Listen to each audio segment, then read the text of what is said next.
co-founder and managing partner, Orbit 54. He's going to be joining us virtually, and he will be the speaker for our session and give us context for the discussion. I'm also joined by Ms. Isioma Utomi, who's the Executive Director at CVL, who is right here, and Mr. Greg Malize, Founder and Executive Director at Impact Gen, as well as Ms. Adora Nwodo, co-founder of OnStack Africa. So Yomi, are you here with us? Can you hear me? Awesome. Hi Yomi, the stage is yours. Excellent. Well, good afternoon, evening, or morning, ladies and gentlemen, depending on where in the world you're in. First of all, let me apologize. I'm unable to physically attend. I have to attend to other matters that require my physical presence, and those matters are not in Nigeria. I must thank the organizers of this event. I've been on virtually since the Attorney General of the Federation, and then also Her Excellency, the Deputy Secretary General, the first panel. The only part of this that I haven't taken part in is your lunch, sadly. But it's been a very educative event all day. Most importantly, I must say I'm a member of the IOD, MIOD, as they say, and I think I've been a member for 10 years. So it's a huge pleasure to be speaking to you today. I'm going to keep this pretty short. I think a lot of the content that we've had today is very valuable, and my job perhaps is easy. I would have loved to share a few slides if the tech team would allow me to share my screen, just to share 2 or 3 slides with you. But if that's not available, I will continue regardless. The session is on unlocking millennial director potential. I'm sorry for the background noise. I'm actually in a semi-public place. I'm taking this, from a semi-public place. So apologies. Unlocking millennial director potentials, building corporate governance, ethos in a digital economy. I'm sure I can share my screen. So let me try that and see if it works. Excellent. Can you see my screen? I hope you can. Can you see my screen? Well, I hope you can. I can't hear you, but I'm just going to continue because of time. Excellent. Just a bit of a background. My background is energy, oil and gas for many years. And throughout, my career in oil and gas, I think one of the things that we did well was we used technology to articulate some of the changes that we wanted to bring into the sector. And as soon as that career came to an end, together with a lady friend of mine, Afua, we co-founded Orbit 54. And Orbit is a seed stage venture capitalist organization. And so this topic, if you like, sits right in our space. I'm going to start with this interesting picture. Some of the men and women here you may know. And I always, look at expressions and wonder, of all the changes in the world today,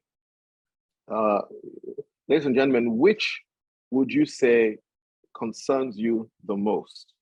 And there's so many changes. And if I can refer to my grandmother who's 95, when I ask her this question, of all the changes happening in the world today, and let's call those changes at the highest level global trends. So of all the global trends today, which would you say concerns you the most? And I want you to wear your hat as a member of IOD, as a director on a board, as a senior executive in an organization.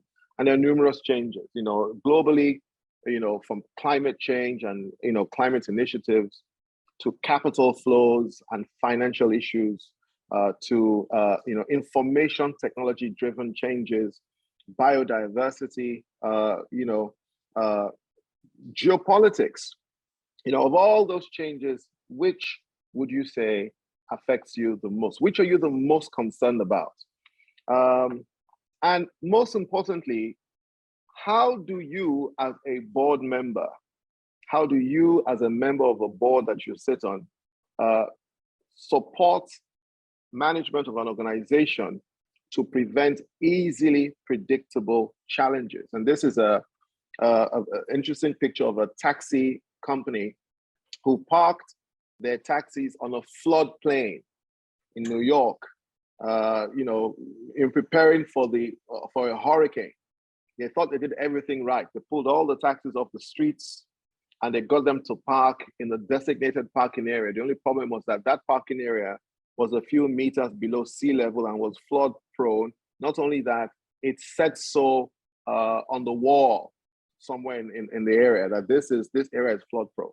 And that perhaps is the opportunity or the threat that organizations today face, especially organizations in what we call the new economy. Organizations being driven primarily by new innovation, and emerging technologies, especially information-driven technologies. What are those trends? I put technology as number one, but let me say this. I've heard technology being used numerous times today, and I want to say this.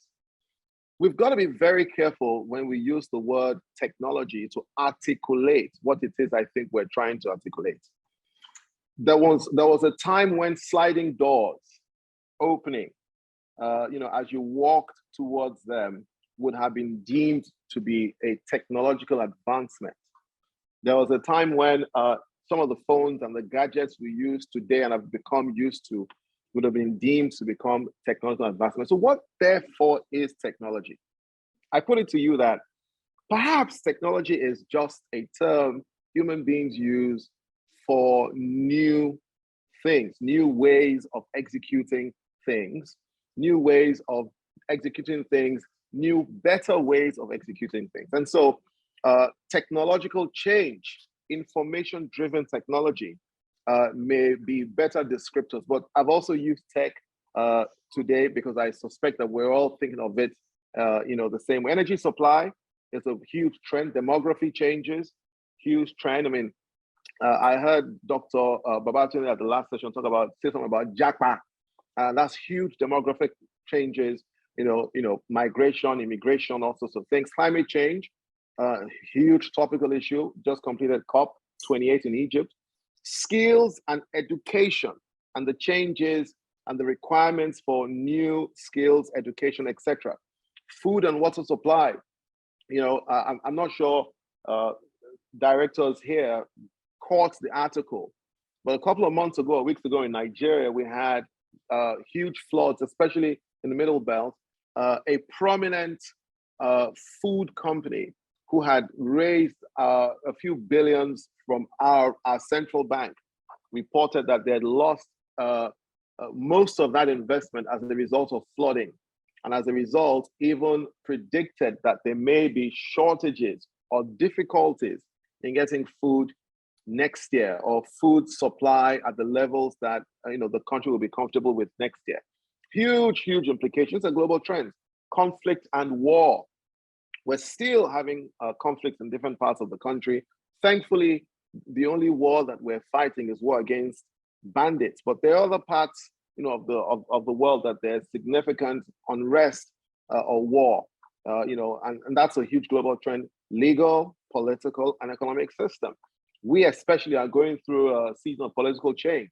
But again, we're talking more about the trends and not the events.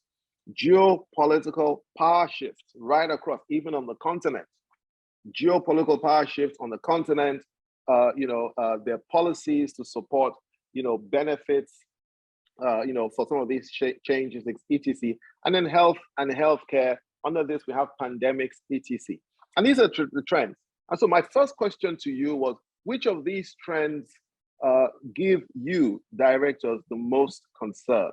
Is it just information technology changes? Is it changes in energy supply? Is it demography changes? Is it climate change, etc.? And importantly, what is your view on those trends? Where are you getting them from? Are you getting them from the news media? Are you getting them from gist, from rumors, from once every quarter board meetings as regards how they affect your company? Do you have access to a complete picture as regards these trends and how they affect the organizations that you sit on the boards of, or the organizations that you lead. Again, what happens if these trends actually come, linked? And so technology changes, and political and legal economic system changes work together. What happens? I mean, what happens when technology changes, begins to become a driver for political change? We've seen that in the US in elections. We've seen that recently in the UK with the Brexit movement. Even locally, we're seeing a lot of news information being shared using technology, tools, some of which we may argue are not accurate. I know some of you are getting some of these skits which are funny, but you see a politician say something, and then members of our society with the relevant skills use tech tools and amalgamate different speeches and suggest that those speeches were delivered at a certain time, when the truth was may have been 5-6 speeches delivered over numerous periods, and henceforth, sharing false information. And by the way, we're talking about trends and how they affect, businesses and organizations that we lead. And so the question is, what happens when some of these trends using technology, etc., come together to produce an outcome or produce a new paradigm? What do directors do? How do boards prepare for this new world? Whether we like it or not, these changes will continue to occur, and they will continue to occur rapidly. What I've done here is just a few images. Some of you may know. If you're in the room and you don't know some of these images, then it just tells us your age. Right in the center of the screen is a Pentium. I think it's a Pentium 486, and those in tech, at least to know a Pentium 486, you must be a tech professional for at least 20-25 years. By the way, this was the best computer in 1998. For word processing, etc. I think you could put Corel Draw on it, etc. Today, all those applications you can use on your phone. Is the pace of change of these trends driven by technology, is it outpacing corporate governance? Is it outpacing board policies? Is it outpacing you and I as members of boards of different organizations? Importantly, do we see them as a threat, or are we able to harness them as opportunities? How is the board preparing to make them more opportunities than threats? And how are we able to bring millennials and visionary founders? Millennials, especially young founders, are visionary. They envision a world that perhaps doesn't exist. And when I say world, I mean a way of doing things. And they go about using technology tools most of the time to bring that world to fruition. But they still have businesses to run. They still must use age-old principles that you directors know too well. I put this chart up, having an argument with a more learned person, a senior person, talking about war. And I had to go do this research. And this is information about war. And some of this information will show you how far back the world has been having war and conflict. And so if you are in a business today that technology is changing the way you are delivering your goods and service, and you think that things that are happening have never happened before, you may be wrong. The board and directors on the board have to decide, are they passengers in these organizations where these trends are occurring, or are they active participants helping management and founders and other board members to curate solutions, a new world in a sustainable and successful manner? And I wanted to spend a couple of minutes just throwing up some of these questions, to get the conversation going. Directors need to compete favorably in decision making by utilizing data.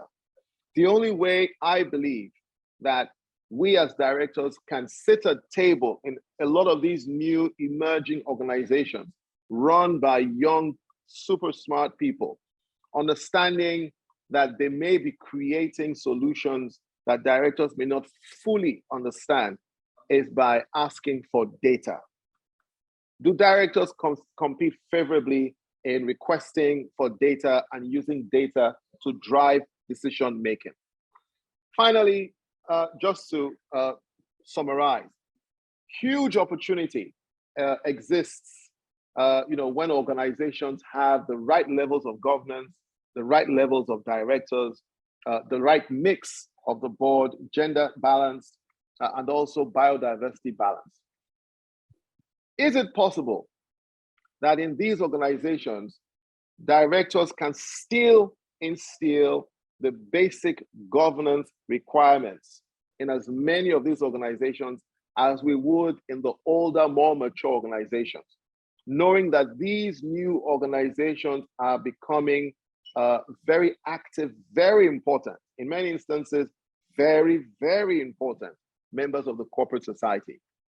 Can directors and can boards also do more to involve millennial founders and the executives, and not to identify them only as young founders and executives, but actually to see them as potential strong members of boards and organizations, which sometimes they lead and sometimes they may not lead. It'll be great to see board activities refocused to encourage the new realities of these emerging organizations. And I'll give you a good example. Board meetings. Somebody said earlier today, I think it was Mrs. Ola Williams, that it would have been rude once upon a time to dial into a meeting like this. Today, it's a norm. How many of board norms, how many of historical board norms are we still holding on to, which typically keep millennial founders and potential directors away from our boards, thereby ensuring that we miss out from their input? Do board policies need now to be adapted to change in the face of new corporate practices? A lot of organizations today use messaging tools to make billion-dollar decisions sometimes that change the face of geopolitics. How is it that boards are not able to develop a framework to accept some of these tools also as communication tools to allow more people get involved in board, in boards and learn governance? And finally, perhaps, is it time to start to redesign board interaction with management, utilizing relevant tools? Okay, these are my initial thoughts. And again, I want to thank IOD for the role you play, both globally and locally, in teaching governance, in instilling the principles of good governance, and ensuring a more stable corporate business environment in Nigeria, certainly, and in the world. I'll stop here for now. Thank you very much. Start with Adora. Adora is a software engineer. She works with cutting-edge technology around mixed reality, AR, VR, the metaverse, cloud, and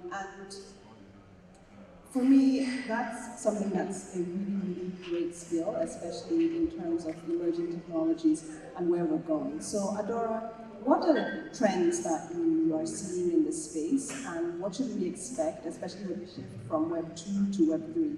And for anyone who doesn't know what that shift is, it's basically from the regular internet into the metaverse. So, Adora, over to you. Thanks.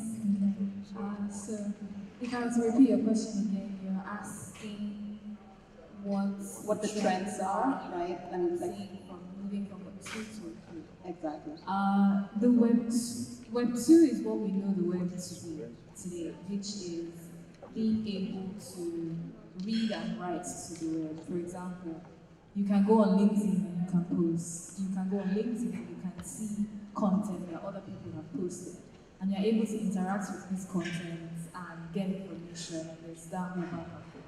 So the difference with that and what's currently happening in the Web3 space is that the promise of Web3 is that apart from reading and writing, you can also own digital assets on the web.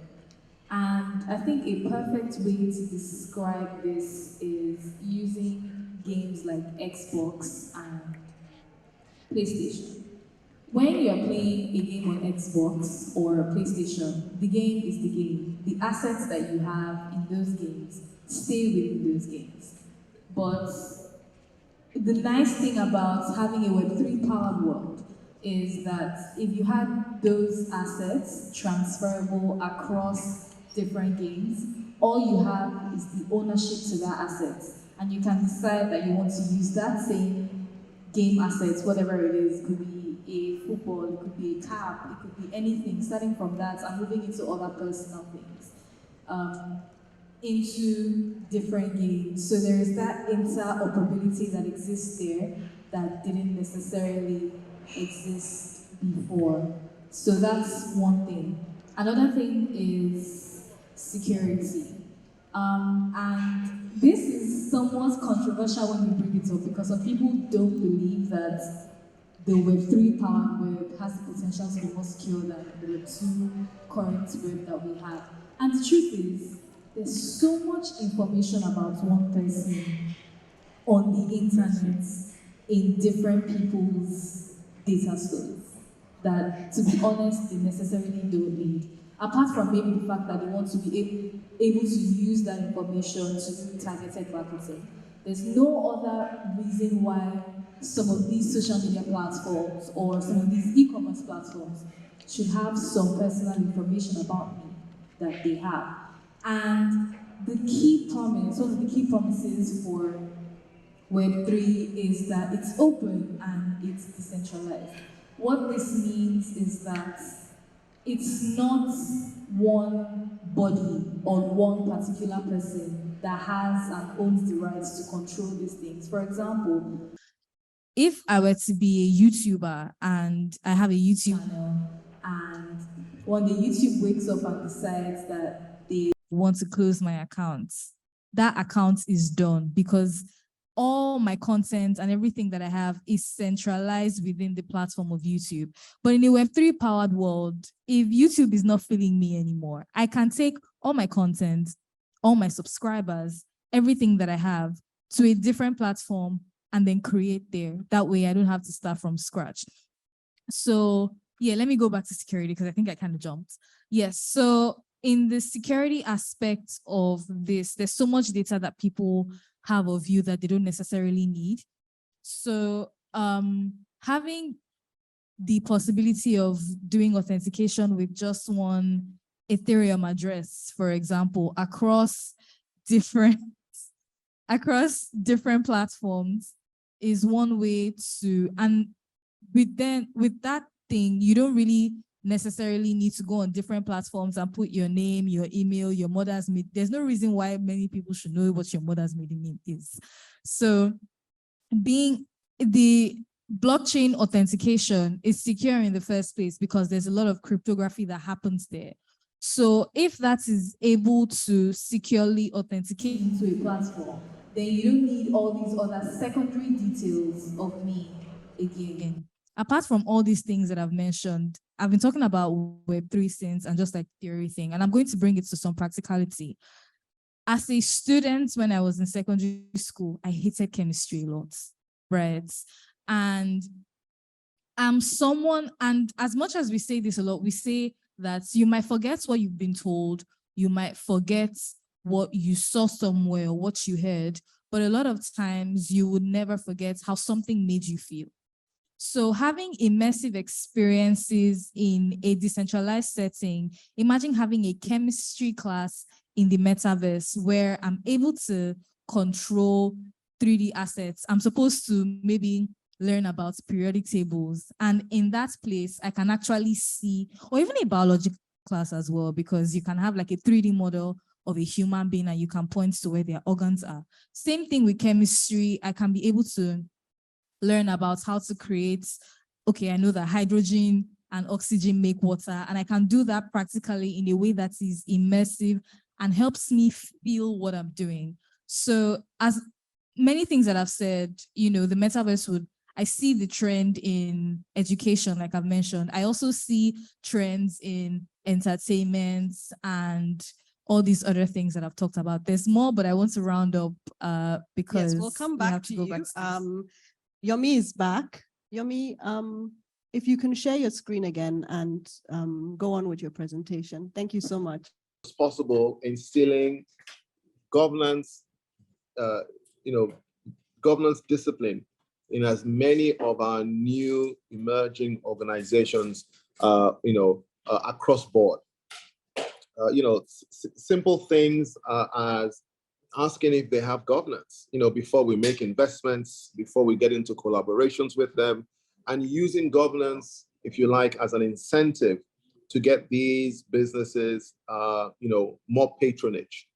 And IOD is already very good at that. So we're not asking them to have 7-man boards or 5-man boards. It's irrelevant. But a discipline that starts to recognize the requirements for governance under which management can achieve their objectives, I think will bode well.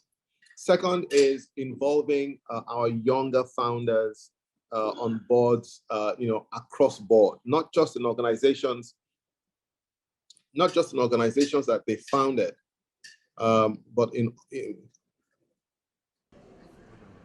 All right, while we wait to get him back, Adora, I really liked, sort of the different examples that you gave.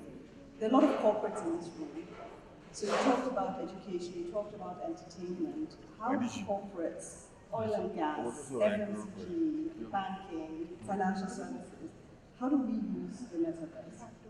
There are many ways. I met someone 3 weeks ago, and we're having a conversation, and I was just talking to him randomly and told him that I'm currently building metaverse infrastructure. He found it interesting, and he was telling me about how he's currently working on a mall in the metaverse. Now, if you build e-commerce in the metaverse, people that sell, different retailers could tap into that. The FMCG industry could tap into that as well. Fashion could tap into that. Other departmental stores as well could tap into that. So there is that opportunity. And I also just want to say that there is this myth that many people have about the metaverse, which is like, oh, I need to wear a headset. You don't necessarily need to have all these fancy tools to use the metaverse. The metaverse is basically a place where you can be able to communicate and collaborate in real time with people, and that communication is sort of immersive. And that can even happen on your laptop, right? I played metaverse musical chairs with my team last week, and it was very interesting. And I was using my laptop. For other companies, I'm going to use Innocent as an example. We have car companies. I mean, we have Innocent in Nigeria. We Explain what immersive is. What? You said you don't. I said Innocent, the car company. Yes, we have Tesla, we have Lucid, and Toyota, and the others.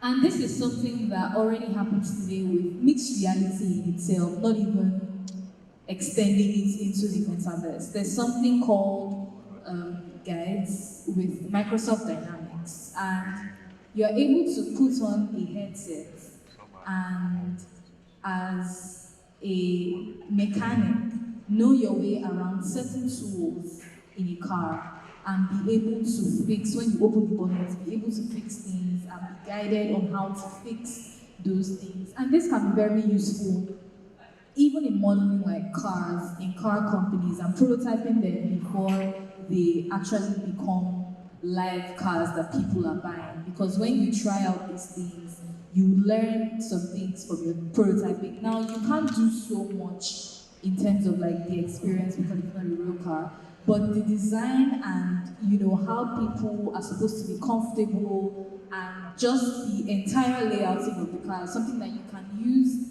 mixed reality to prototype for those industries. And there's so many other use cases, even when I think about health, for example, making the lives of the doctors and the potential doctors easy as well. I sort of talked about being able to look at 3D models of human beings and just learn and understand, well, what's this organ and what is this organ while you're still in medical school, and as opposed to looking at it on a flat book, you can see it in a more real life form, and it helps accelerate your learning even faster. For doctors, you can think about medical records in mixed reality where, however the hospital is programmed to tap into that. I have a patient in a ward and I can go into that room, and then once I scan something, it's like I'm able to look at some information about that patient and then make whatever edits or whatever confirmation that I want to make, and then move on. It's like a lot of all these movies that we watched a lot of all these sci-fi movies that we watched when we were younger, even to an extent, Black Panther, kind of, because I know that there is a lot of futuristic things in that movie. They have vibranium chips and everything. But like, some of these things are becoming real, and companies are tapping into that, especially international companies. I mean, I work in Microsoft and we're currently building the metaverse infrastructure. I know that NVIDIA recently invested heavily in their metaverse efforts, building hardware for the metaverse and also trying to create programs, software that help that. Niantic, those are the people that created Pokemon Go in like 2016 or 2015, are currently building their own industrial metaverse. And what we've seen over time is that the primary reason for that change, the primary reason they become ineffective is that all of the factors that drive those strategies, that determine what those strategies are, rapidly change much more quickly today than they used to. Okay? And so what are some of these factors? Everything from changes in regulation happens much more quickly today. Changes in customer behavior and expectations, but also changes in the competitive landscape. That speaks to availability of new technologies as well as innovation. Okay, so if we can make that practical with a very simple example. If in any industry you have a company A and a company B, right? And company A leverages, technology to harness information from the data they generate from their work, right? And then leveraging, things like AI capabilities, for example, they can determine customer behavior from that data, right? And use that to adjust their strategies on the fly and serve customers better, as opposed to a customer B who sets a 5-year strategy, is not really relying on any sort of data to iterate, and so they essentially have their head in the cloud for a long time and walk in the wrong direction, right? It's obvious to see which of those companies will turn out better longer, right? And so what we started seeing, that just paints a picture as to the why 5-year strategies are no longer relevant. What we see today is most organizations are settling for shorter term strategies, ideally 3 years, okay? Because you also do not want to have a 1 to 2 year strategy, right? But we've identified that 5 years is too long. So 3 years is ideal, it's realistic, it's manageable, right? So that'll be a benchmark, and it cuts across your corporate strategy and all of the embedded strategies within that, inclusive of your digital transformation strategy, okay? I think one of the questions was what that strategy should involve. Yeah, so what are the key areas that the strategy should focus on? Okay, so a few key things. I think one of them is essentially determining your data capabilities, right? So what has happened historically is corporates generate data by virtue of what they do, right? Data on their customers. But for the longest time, that data has essentially just sat somewhere as a byproduct of their work. What visionary companies do today is they recognize that that data is gold, right? And harnessing it, interpreting it intelligently, essentially is the key to serving customers better, right? And so one of the key things that has to be in that strategy is ensuring that you have the capabilities to analyze your data. The second key thing is going to be your technology infrastructure. Okay, so implementation of digital technologies to grow, boost your products, and enhance your business processes.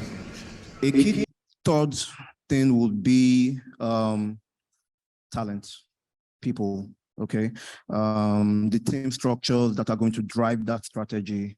You can strategize as much as you like, but the people that are going to drive that strategy are among the most key elements that you have to purposefully implement, right?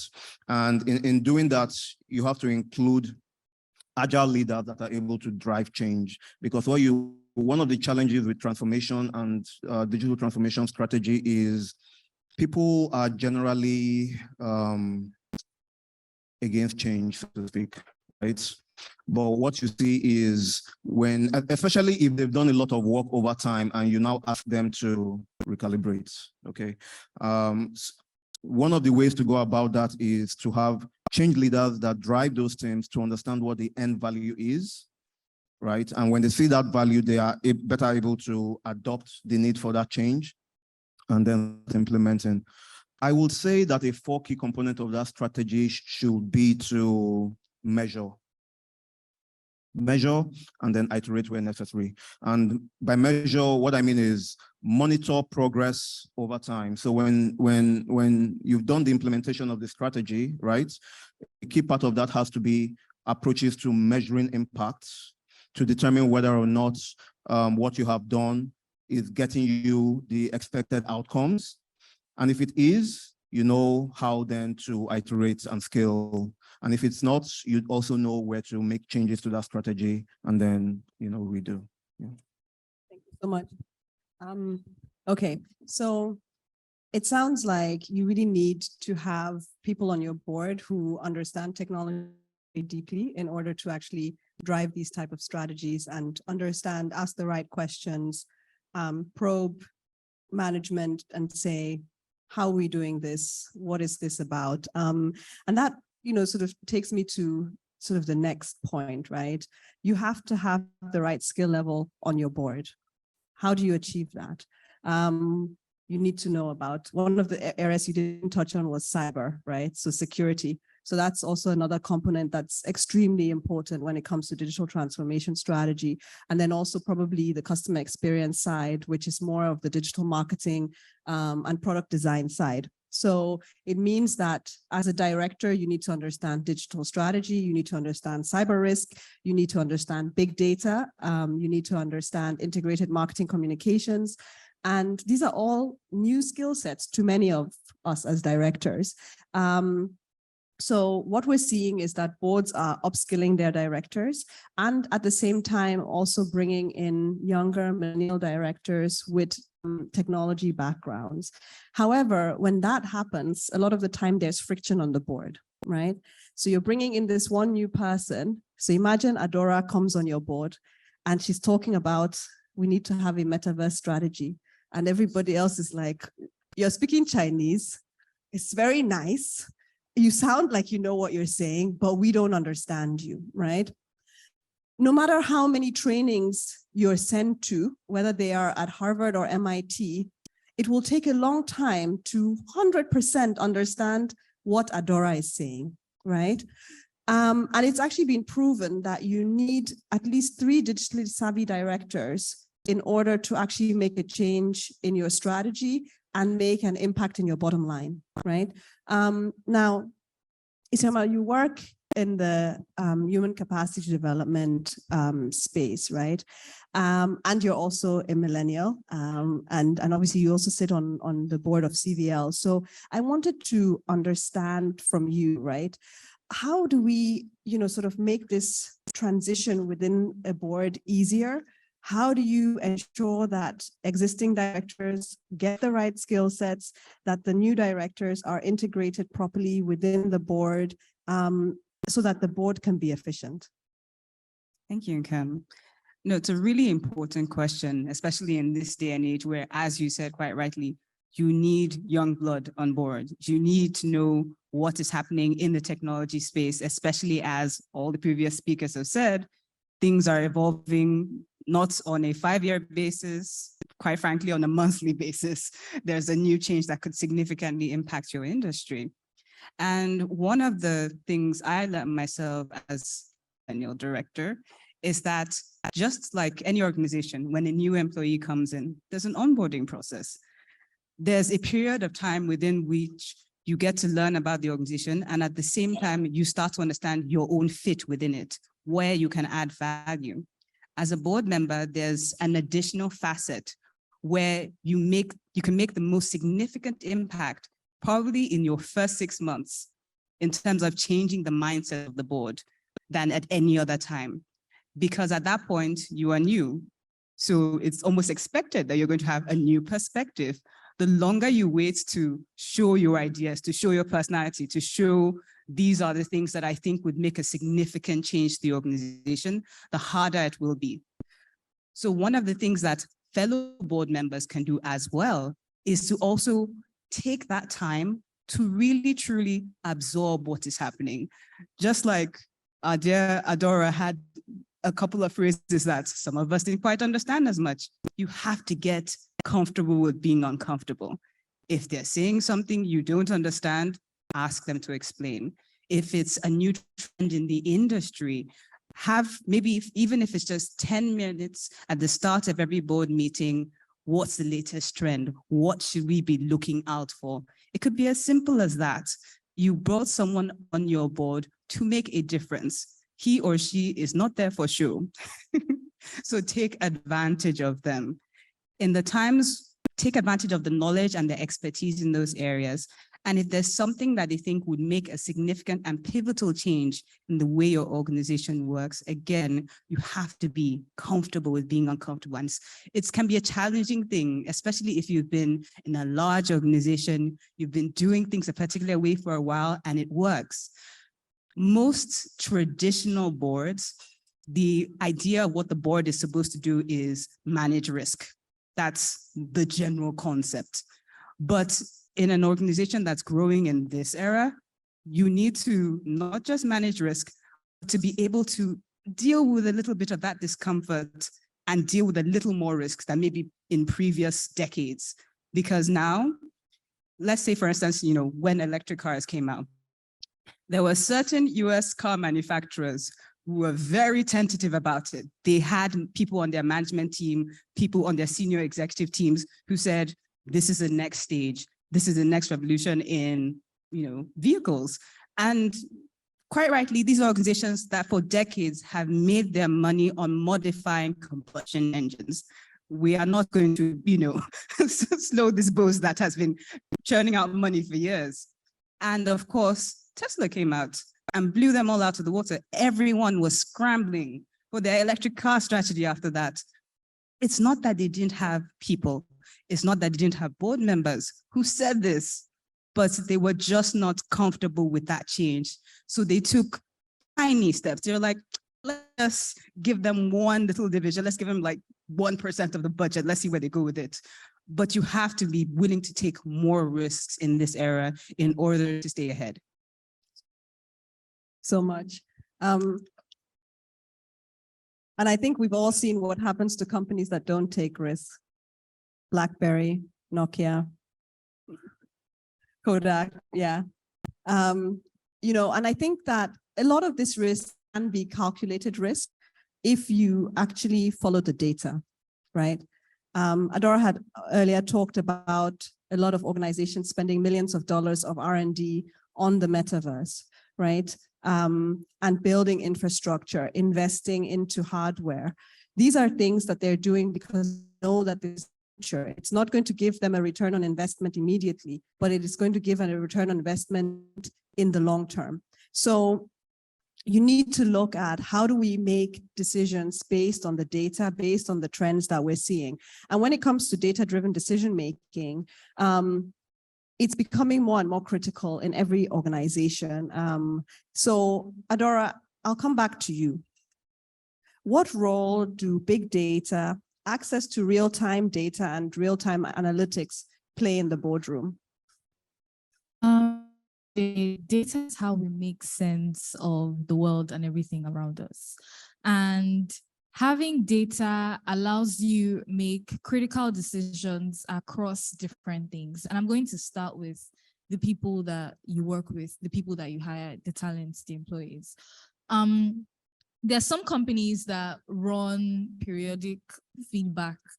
I mean, the name would vary across like different companies, but they ask their employees for feedback because at the end of the day, you want to make sure, you know, like Greg said, that even when you have a 2-year, 3-year, 5-year strategy, however your company is still operating, you want to make sure that the people that are actually executing on this strategy actually believe in what they're supposed to be doing or care enough to even want to do it in the first place, right? You want to make sure that you have motivated people enough to want to do what they're supposed to be doing. And data that you get from employees based on, you know, different things, how they enjoy the work they're doing, how they're able to learn, what they want to do, how they're feeling, helps you understand. At least, I don't think it's possible for everyone to always be motivated every time, because there's sometimes that people will be burnt out. There are sometimes that, I mean, somebody wants to go to Canada, they're just really waiting for their papers to come out and they are using your company to, you know, not have a place to stay pending the time that happens.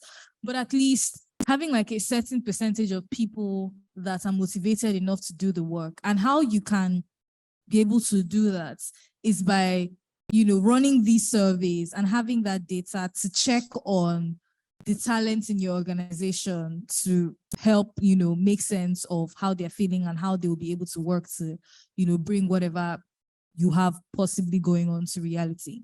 The next thing is that data helps you understand the way your customers think and how your customers are using whatever product that you're pushing to them.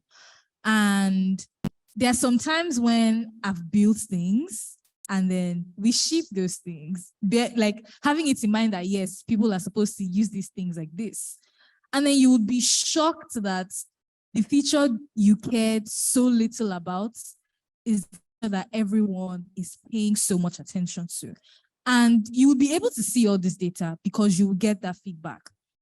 And now based on that feedback, that can help you prioritize what your next business move should be, so that at every point in time, you are actually creating value for your customers, not necessarily doing what you think is what is good in your head and nobody really cares about in real life. So yeah, 2 things for the people that you know work with you and for the customers. It helps you make sense of, you know, what they're thinking, their behaviors, and then you can make better business decisions based on that. Thank you so much. I think also operational data, right? So if you're in manufacturing, you have plant data, you can see how your plant is doing, especially when it comes to sort of ESG indicators and ensuring that you actually meet those key metrics, right? So I think data across the board helps with a lot of risk management. It helps us getting on track for ESG. It makes sure that our, like Adora said, our people are happy, right? So we can measure our employee satisfaction, we can measure our customer satisfaction, we can look at how successful our products are in the marketplace, we can look at competitor data. So data is very, very important, and we really need to look at how can we, first of all, ensure that we don't just have data, but that we also have the insights that come from that data, right? So there's a hierarchy in data. It's you have data at the bottom, then you create insights. From that insights, you gain some level of knowledge, and then you get wisdom from that knowledge that actually tells you where you should be going. Now, Isioma, you work a lot with sort of mid-level management, right? And Adora mentioned Canada. This is something that's on the mind, I think, of every single director when it comes to your people and culture strategy. And we're seeing a lot of movement in key positions. We're seeing a lot of movement at that mid-level management. We're also seeing a lot of movement at entry level. Now, this is sort of like two questions in one. The first question is, how do we ensure that we are strategically, sort of building succession into our organizations? And the second part of the question sort of piggybacks back on that data piece, right? How do you ensure that not just at the board, not just at C-level management, but further down at mid-level management, how do you ensure that you have the right skills organization? How do you build a data culture? How do you build an innovation culture? How do you ensure that your organization is future-proof from a people perspective? That's a great and complex question. I would say specifically that the two are very interrelated because they're both around creating a culture of learning and innovation.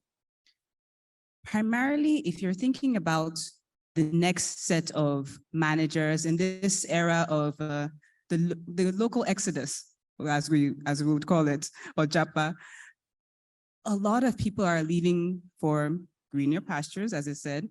So you now have to create an environment that is more attractive, because the truth is, we are over 200 million people in Nigeria. We can't all leave. There are people here. And so you have to make your environment so that people are encouraged to stay here for many reasons. People have family, people have friends, people have social networks here. If they have an excuse to say, they will. So how do you create an environment that is more supportive of that? Is it in terms of flexibility of hours, the way people work? Can people work from home sometimes? Can people work from home entirely? There are whole offices now in Korea and VI that people are just working entirely remotely.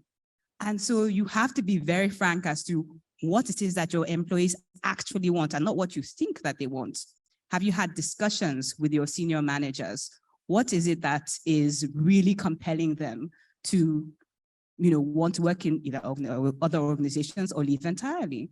Would it make it easier for them if perhaps they had some kind of work program that ensured that there was a greater distribution in the work itself, or perhaps maybe a change in what they specialized in? Because you realize sometimes one of the interesting things about roles is that you can be a particular person, you have a particular job title, but within that job title, you have multiple roles.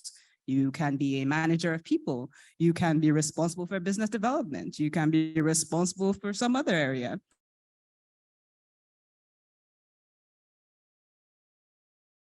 Information, data about your people. And a lot of businesses don't pay attention to that. Your HR might actually have a lot of this information.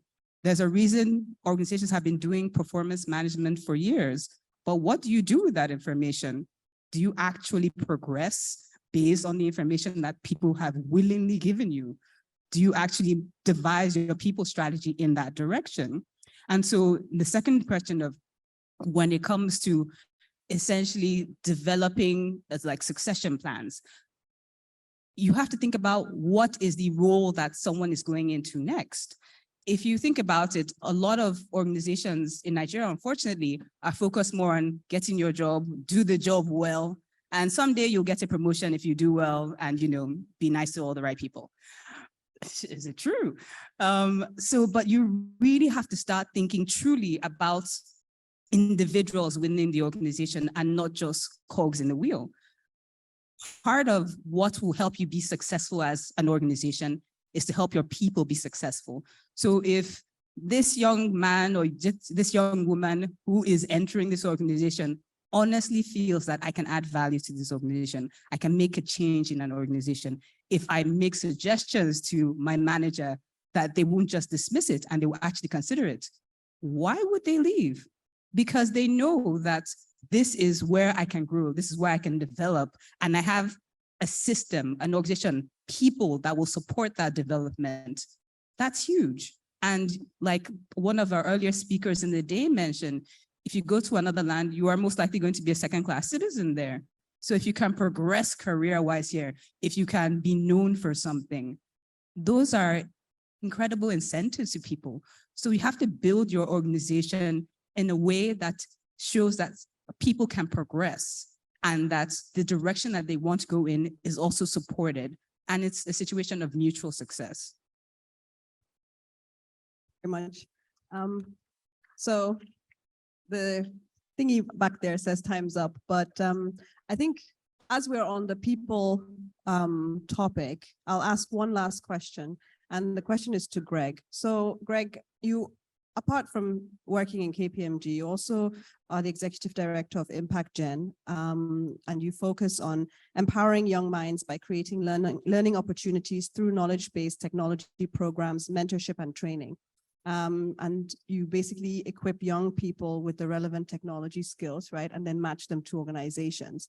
And I think this is really, really important because we're seeing the highest number of attrition within technology departments and engineering departments, right? And I'm sure Adora can also attest to that, and everyone here, that, you know, a lot of young engineers and technologists are leaving. So this is something that every single board I sit on, we talk about, whether it is, you know, during REMCO or in the main board meeting, our technology, or in the IT committee, the technology attrition is very worrisome because it's 3x of our normal attrition. So what can we do, right? The talent is not just going to fall from the sky. How do we, as organizations, as board of directors, what do we need to do in terms of strategy to have a sustainable talent pipeline specifically for our technology talent?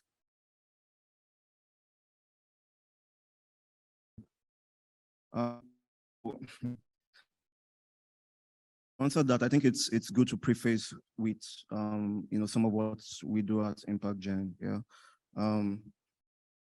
So we recognize the fact that there is in many cases, especially in the tech space, a scarcity of talent. However, we also realize that as much as that is true, there are also many people who are unemployed, right? And so when we talk about 2,000 people leaving the organizations and migrating, we also know that there are 200,000 people, right? And so what we do is bridge that gap by providing, you know, everything from trainings, hackathons, and so on and so forth, tied around technology to upskill these people, because oftentimes the issue is the non-existence of that skill to meet those needs that the corporates have, right? And so in closing that gap, we provide you know, knowledge-based programs that upskill these people to then be able to, you know, work with these organizations. And so in the course of that, we'll, you know, come into a position where we have an understanding of what some of the core needs and desires of this young workforce are, because our targets are primarily millennials and the Gen Z, who are the workforce of today, right? And so some of the things that board members and corporates as a whole need to understand and take seriously with regards to the needs of, you know, young workers. There are several of those needs, but they need to understand what they are and then start making commitments to meeting those needs, right? I would say, for starters, the first need would be the opportunity to have a workspace that fosters creativity, okay? And that comes in many dimensions. You can speak to flexible work hours, for example, right? You can speak to hybrid work. Most people do not want, most millennials and Gen Z talent do not want to sit in an office all day. That's it's a thing of a previous generation, right? They don't want that. Now, also, most organizations Most, not all, but most organizations, are not able to, at least now, allow for that to happen. And so they are willing to accept a hybrid formula. I don't need to be at the office every day, but I can come in maybe 2 or 3 times a week. Other days I can work from a workspace. I can work from the comfort of my, office in my house, and so on and so forth. And we also know that sitting in the office does not generally increase productivity, right? So that's out of it. Another key thing that should be taken into cognizance by boards is that young people want to be able to work collaboratively, right? And that's both within their organizations and outside. So they want to work together with team members, even from other departments and divisions, on a project where they can share their ideas, they have visibility, they have a voice, and they get recognition, right? And that's what collaboration does. When you work with other people, bringing in your own talent and experience and merging it with theirs, you learn from them, but then you also, iron sharpens iron, essentially, right? But more importantly, there is recognition for what you do and what you bring to the table. And that's very important for, for young talent. Another key thing that cannot be, ignored is the need for competitive remuneration, okay? As much as young people want to work hard and collaboratively and so on and so forth, they want to be compensated for the work that they do. And so what you see oftentimes is when some of the factors that I already mentioned are in place and the remuneration is not up to expectation, they will find those opportunities elsewhere, especially if those opportunities also provide option 1 and 2, right? 3, which is the remuneration now, is enough to get them to jump ship, so to speak. I think a 4th key consideration for boards,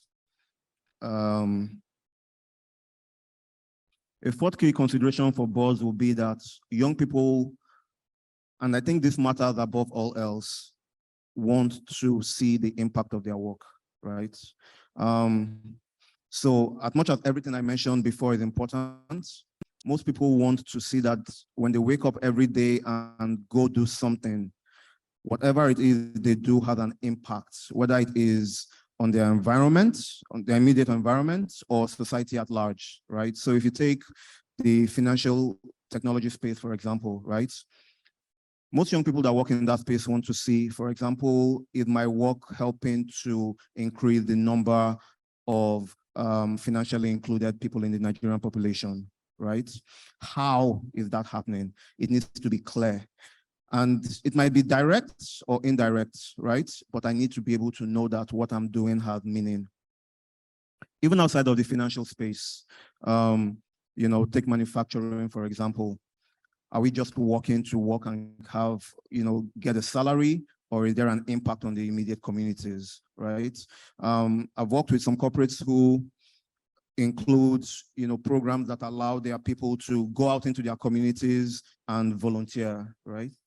And for example, you have people who go to places like Makoko and paint primary schools, and it's volunteer work, but it gives them joy. They will come gladly on a Saturday and do that. And if a different organization doesn't offer some of the other things and not that, they will not jump ship because they find meaning in what they do. So I think it's important that boards recognize all of these and take them seriously and implement, approaches to meet these needs that young talent have, and they will stay. Thank you very much. So if there are any questions, I'd like to take maybe 2 questions, and then we will wrap up. Any questions? No questions? So there's one question there. Okay, can we have a mic for the gentleman over there? All right, so they're bringing the mic for you now.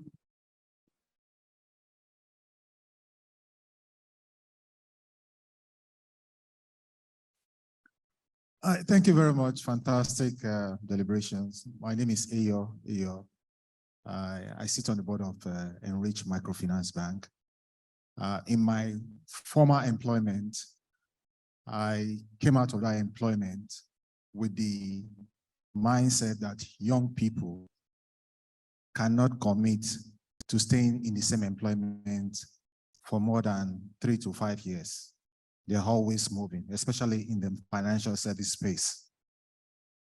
And then also that the generation after them, the Gen Z, were not interested in working for anybody. They wanted to be entrepreneurs and all of that. My question is, or rather, let me make a statement and then I need for you to either agree or disagree with me. COVID came in, and COVID, I think, with all the pains and all that happened, it also brought a radical change. And in some sort, something good that has helped many corporates, many organizations to leapfrog. So my question is, we now see a situation where young people are beginning to stay in the same employment for longer period because of those factors you've just enumerated. There's blended work or hybrid work. There's room for creativity. Have a village, what they call village meeting, or is it a employee forum? Collaboration is encouraged. If you agree with me, do you think it's something that there can be some sort of advocacy or that can be taken to a level in government that this can be further propagated, so to say? I don't know if you got my point or I lost you. Yes. Yes, I think the question is clear. We'll take a second question over there and then we'll respond. Can we take the mic over there, please?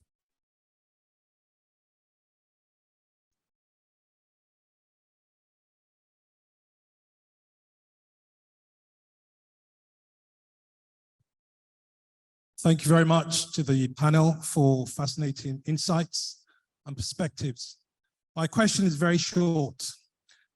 We've talked a lot about technology, data, metaverse, and all of that. But my proposition is that in the absence of visionary leadership and a positive organizational culture, no amount of metaverse, data strategy is going to make any sense. So I'd like the panel to address those 2 points simply and succinctly. Thank you very much. Thank you. So Greg, do you want to answer the question of the gentleman over there first? And then. Sorry. Hello. Sorry, I forgot to mention my name. I'm Femi Ojumu. I'm principal partner at Billion Myers, solicitors and business consultants. Thank you. Thank you, sir. Okay. All right. So you're partly right. Okay. Young people tend to not want to stay in organizations for longer than 3 years, even 2 in some cases, right? That's correct. But the reason is not just because they want to shift organization. The reason is largely because most organizations do not allow the flexibility to move across job functions, okay? What people are really looking for is new, fresh experiences. So I can tell you for a fact that a young developer, right, who has done it for X number of years, at some point wants to experience something different. And if their existing organization does not allow them to move along the breadth of that organization, right, they would most likely look to get that in a different place. So that's the primary driver. Now, speaking to advocacy, I wouldn't say that should be done from a government perspective, yeah? It should be kept to the private sector.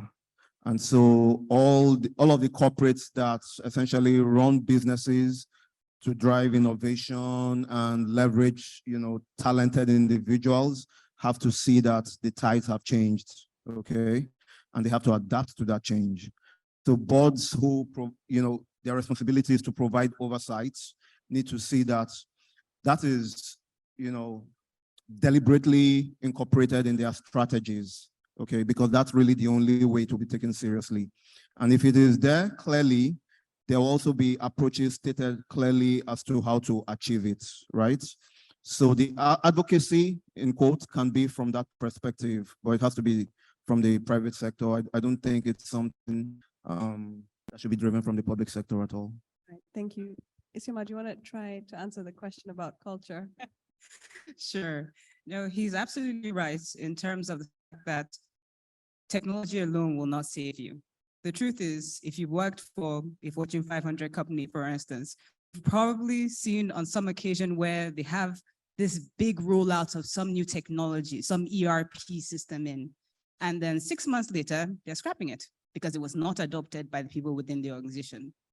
This happens far more frequently than you would think. And a big part of it is because you don't, one, include the people truly when you are making the decision. You don't onboard them well enough. And then you don't support that culture of innovation. Most companies essentially think because they bought the latest tech that they're innovative. This is completely untrue. Real innovation is about having a culture that says, I am open to change. And it's not just, I'm hiring this new tech wizard. It is that new tech having a boss that says, I don't understand exactly what you're saying, but I believe in your expertise and I will support you as you are making this change. You have to be willing and open to actually have that change. So from a leadership perspective, straight from the board, you need to be saying and also enabling that change, and down to middle management, because that's who your everyday employee is seeing, their manager. And if their manager is saying, what are you trying to do? We've been doing this thing for a while. It's all well and good to make something cheaper, faster, better. I worked in manufacturing for years, and that is pretty much one of the easiest ways to do things, add more units of resources. But real innovation tends to be a little more drastic. It tends to be about disrupting yourself, and disrupting yourself can affect one of your revenue lines. If you are not willing to do that as management, as a board, you can't be innovative. Thank you very much. Okay, you want to add something? Real quick, please. Yeah, So we can there's wrap up. something I want to add to that, apart from everything that Isioma has said, which is that, visionary leadership is important, right? The culture is great. The culture being great is also important. But I think one thing people need to look at is to be comfortable with allowing their employees have what they think are crazy and stupid ideas. Because real innovation, again, comes from all these things that you think are crazy and stupid ideas. And I'll give you an example. If I wake up today and I say that I want to build another social media, some people might support me because it's proven that you can get Gen Zs on social media and you can get anything to work if you do it the right way. And then I'll go build something and then we all have it and it's great. But the thing is, when you do it that way, it's not really visionary because you are not able to create and capture so much value because this is something that many people are already doing. Now, imagine if I went to this same boss and in 2000, I said I wanted to build a video conferencing application. You'd probably tell me to get outside.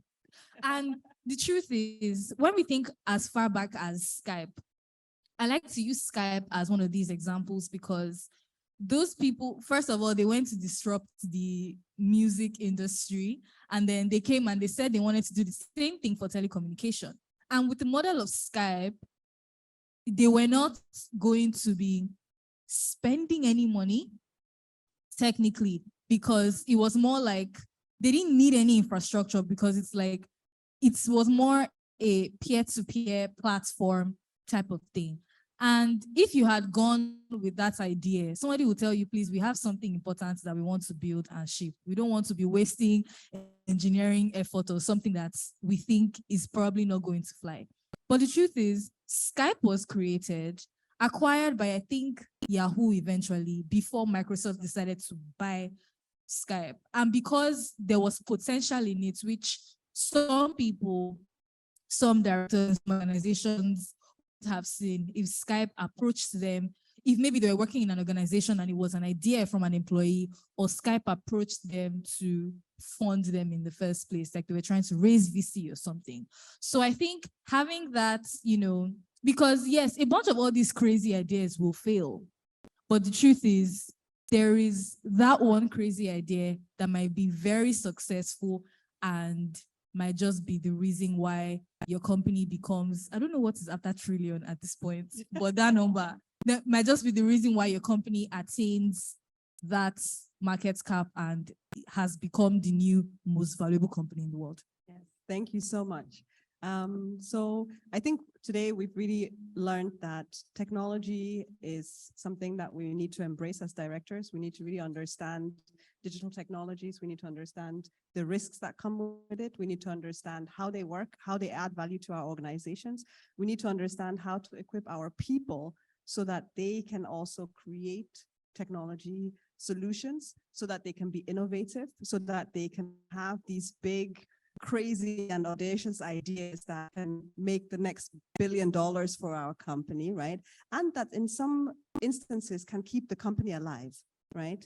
There are many people here in banking, many people in oil and gas, many people in FMCG. All of these industries are being disrupted by technology, whether it is the fintechs or even decentralized finance, which is also going to be really big, or it is disruptions through more sustainable energy. We have to be agile, and we need to really understand that as directors, we have to grow constantly and learn constantly and be open to change and to mindset shifts and to embrace new ideas and to learn from people who are 10, 15, 20 years younger than us, simply because they understand the technology of the future much more than we do. And with that, I will leave you to have a good evening. Thank you very much.